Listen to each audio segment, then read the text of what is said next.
Welcome to Unmasking Mama podcast with me, your host, Anna Bonacera. And we are here today to talk about the advantage we have as being ADHD parents of ADHD children. Because there are negatives, yes, but there are so many positives as well that we can talk about. And that's what we're going to talk about today. Firstly, let's kick off with the fact that it's Easter holidays right now. If you are listening to this as it comes out, it is the second week of Easter holidays for us. You'll be in.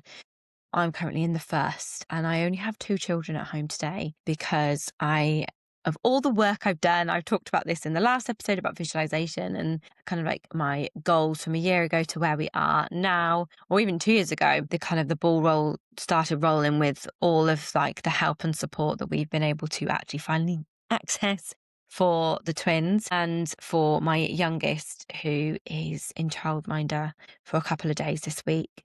It just means that everyone gets to have fun doing things they like, and then I get a bit of not one-on-one time because I've still got 2 kids, but a bit of grown-up time with 2 of my other children, and we don't have to worry about someone eloping or meltdowns. It just can give us a moment to all breathe while everyone else is safe and happy. We are actually having a really good start to the Easter holidays, and I know that when I post this, it might not be as easy. So I'm just very grateful and appreciative of where we are right this minute. I've had a really lovely day, and it's kind of going to be one of the things I talk about actually is parenting and being able to go out with these 2, both who are waiting for an ADHD assessment, but I'm very sure they will both be diagnosed with ADHD. So my eldest is 13 and my 4th boy and child is 7, almost 8. And we went bowling and we went and had brunch. Who are we? We've got this about 25 minutes from us hotel called the Hayford, and it literally is like a hotel, but it's got like a little bowling alley and it's 2 lanes.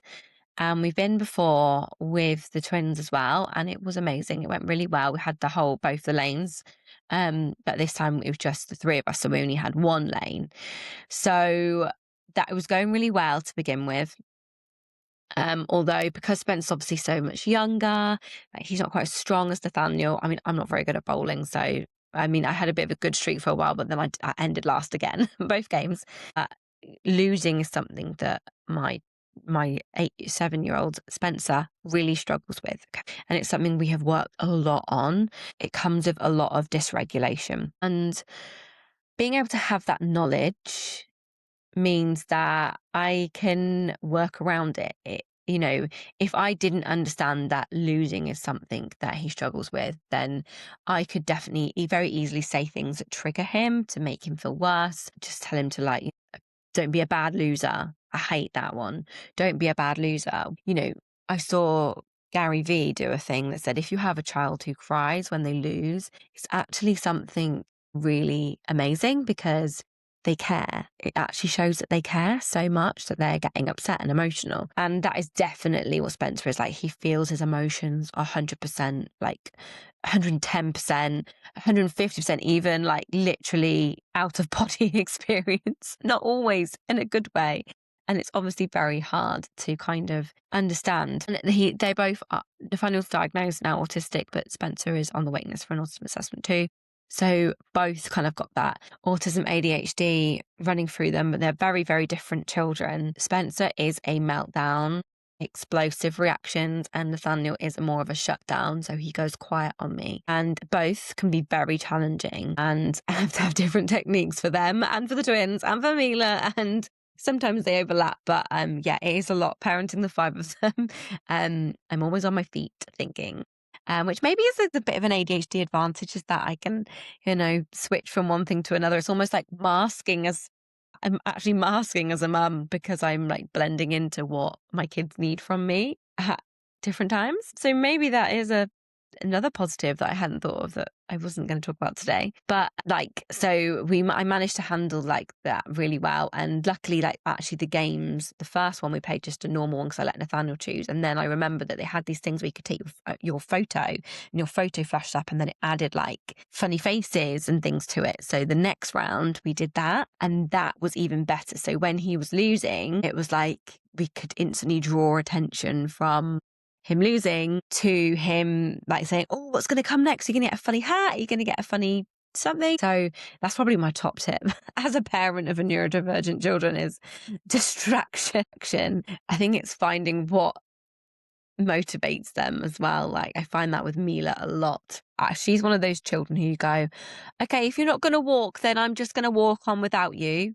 She would just stand there. She would just stay there. She's 2, almost 3. She will make a brilliant president, prime minister, queen, whatever one day, because she is a strong, independent woman.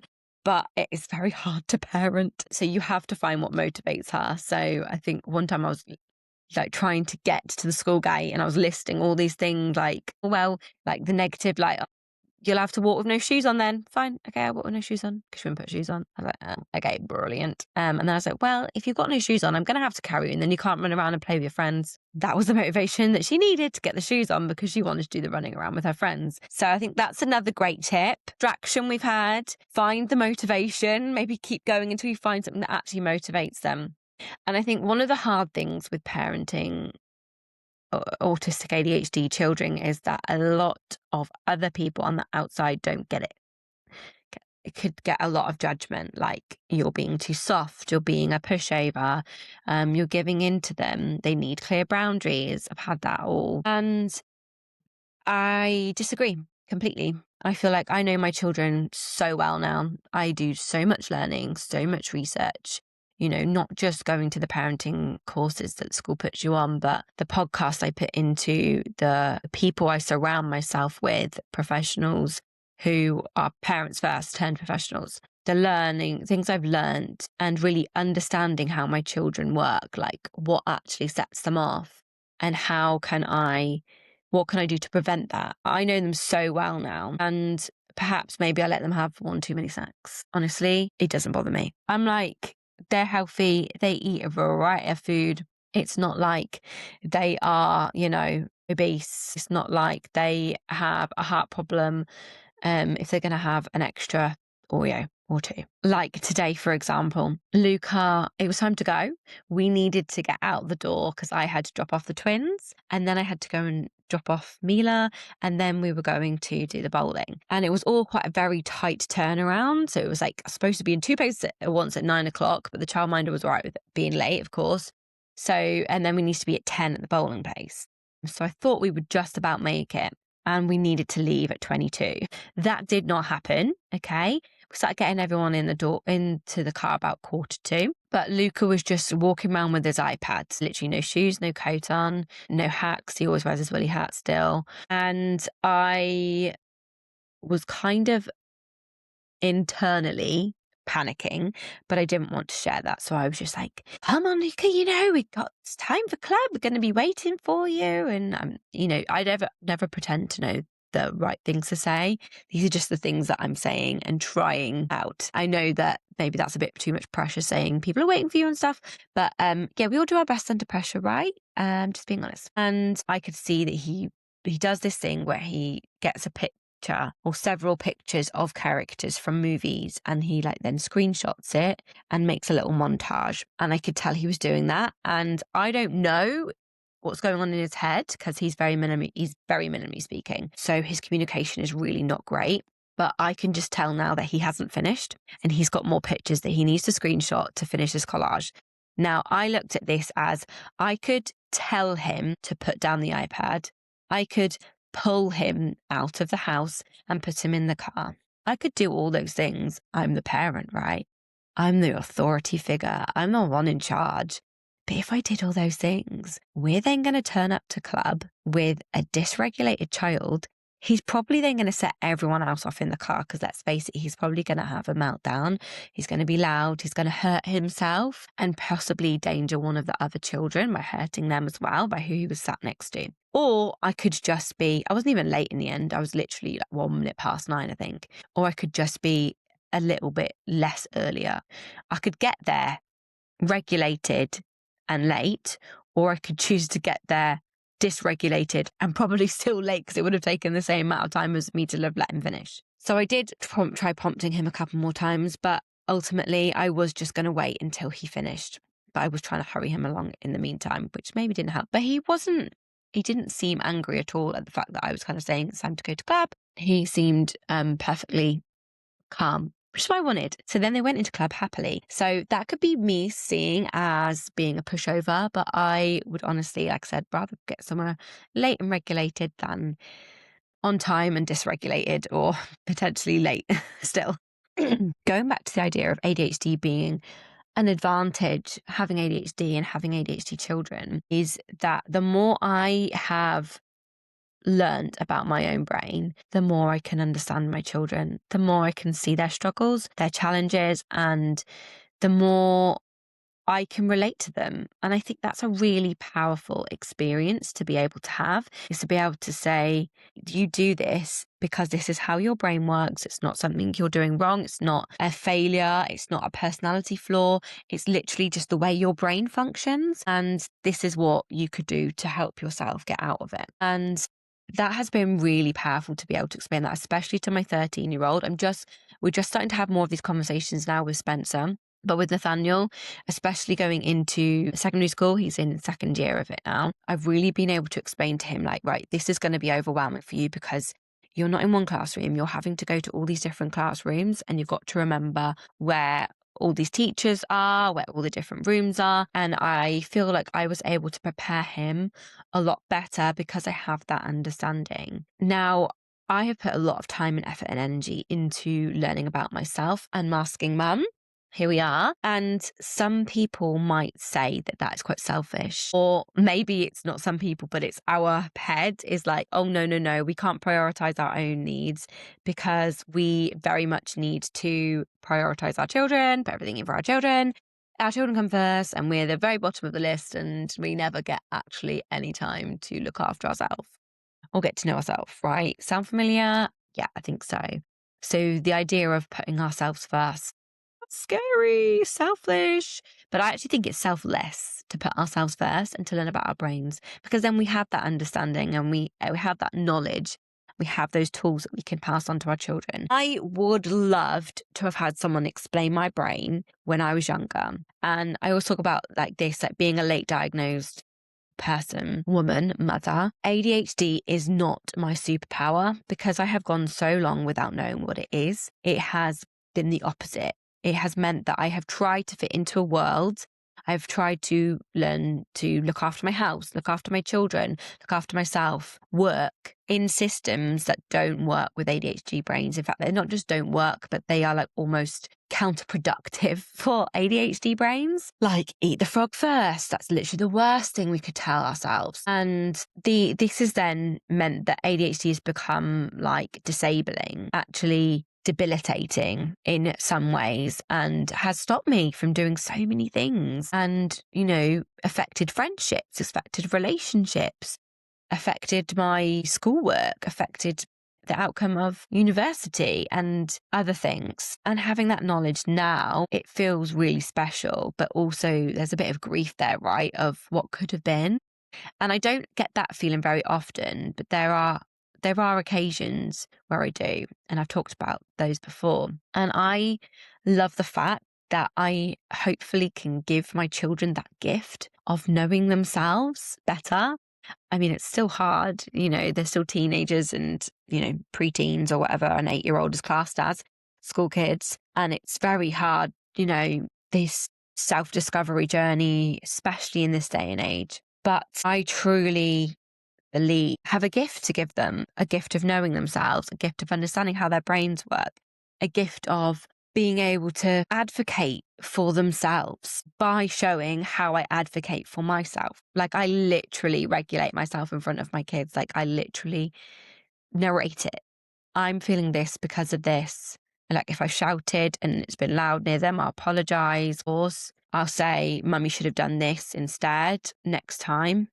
I will say, if I haven't got to that point, or I'll say what I need. I'll be able to verbally say what I need. I need a hug. I need space. I need a glass of water. I need some fresh air. I will actually put into words what I need. And I hope that by modeling that behavior, that shows them that they can do that too. They can advocate for their own needs with confidence. And I just wanted to give you some examples as well. So Nathaniel is in year 8 and he has started doing food tech in year 7, and he found it very hard work.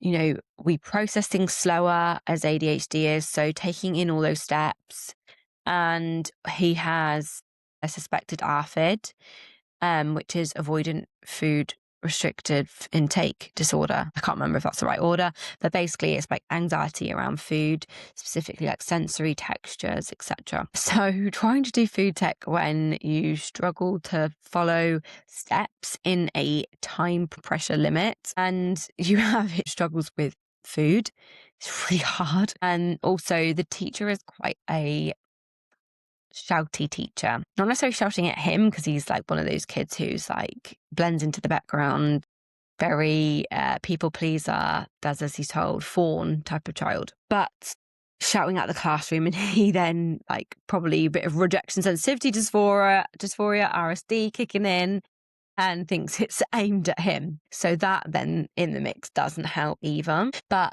the whole slow processing thing is that we can process these things. We absolutely can, but we just need a bit more time. And it's absolutely okay to just take that extra time.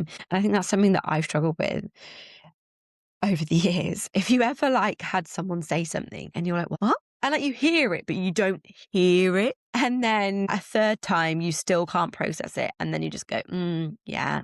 And just nod along because you want to see, almost embarrassed to ask again. But wouldn't it be great if we just had the confidence to go, oh, sorry, I just can't process it how you were saying it. Could you just like rephrase it or just speak a bit slower?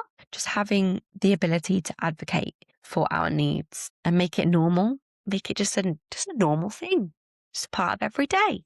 Wouldn't that be great? I honestly think the more you learn about neurodivergence as a whole and the more you understand yourself as a parent and what triggers you, what stresses you out, gives you an advantage to be able to lead the way. You get to lead first. If their children see me regulating, my hope is that they will then do the same. And it actually does work because Mark Spencer, last year, I'd had a moment before school, it's always before school, or mostly, where it had been really stressful and I had got upset and I had shouted and I apologized and I said I needed a hug, and he offered me that hug, and it was so sweet and so lovely. And then another point, we were in the car waiting to go into school, and I can't actually remember what happened, but I was upset.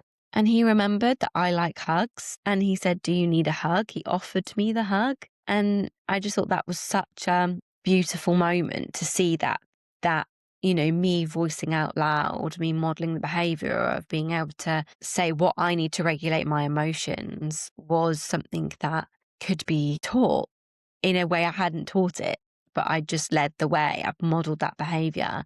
And that was really special to me. Like, I don't know about you, but I definitely was one of those kids who was always over dramatic, always overly emotional. And I still am as an adult. And I've had so many times in my life saying people like, why are you so dramatic? Why are you so emotional? And I can now say it's just part of who I am. It's not me purposely overreacting to something. It's not me being a drama queen. It's just who I am. I am dramatic. I feel things on a higher level emotionally. I cry a lot. I get loud and angry. Try really hard to put things into place to regulate those emotions, but this is part of who I am. And to be able to say to my children who are struggling with those big feelings too, that's just part of who they are, and this is what we can do to try and help you work through them, is really important. And it's a really special feeling to be able to give that gift to our children. And then it sets them up for life. I think on Mel Robbins' book, The Let Them Theory, she was saying that if you have not worked on your emotional regulation as an adult, then you actually have the same ability as a 7-year-old or lower, perhaps. And think that's the average of 7. So you might even have a lower ability. So it is really important to learn and understand what sets you off, understand what's going to bring you back down again to earth, and identify those triggers on the way up as well. Because if you can stop it before it gets there, that's definitely better. Prevention is better than cure, as they say. Touching back on RSD, rejection sensitivity dysphoria, that is also something that I love to be able to explain. Understanding that, and it's mostly in our brains, and it's not always to do with the people around us. We might take a text the wrong way. We might think that someone doesn't want to play with us because we don't play football, but really it's just one of those things. They're going to go play football, but they didn't really think it would upset you. There's so many different ways that it could show up of received criticism or perceived criticism, and being able to go, this has nothing to do with you or your personality. People still like you. People still want to be your friend, but it is all to do with the negative story that your brain is trying to tell you, and being able to understand that spiral and give them some tools to stop the spiral as well, so that they don't go round on this negative loop and end up in a self-loathing position. Because I've been there, and I'm sure most of you have too. So yeah, I hope that was interesting little take for you to understand. And if you found this episode helpful, I'd love to hear from you, and share, follow, leave a comment, send me a DM, whatever it is. I would love to hear how you enjoy these episodes. And if there's any topics you want to hear about as well, if you want more stuff on parenting, let me know. Thank you so much. I will see you for the next episode. Mwah.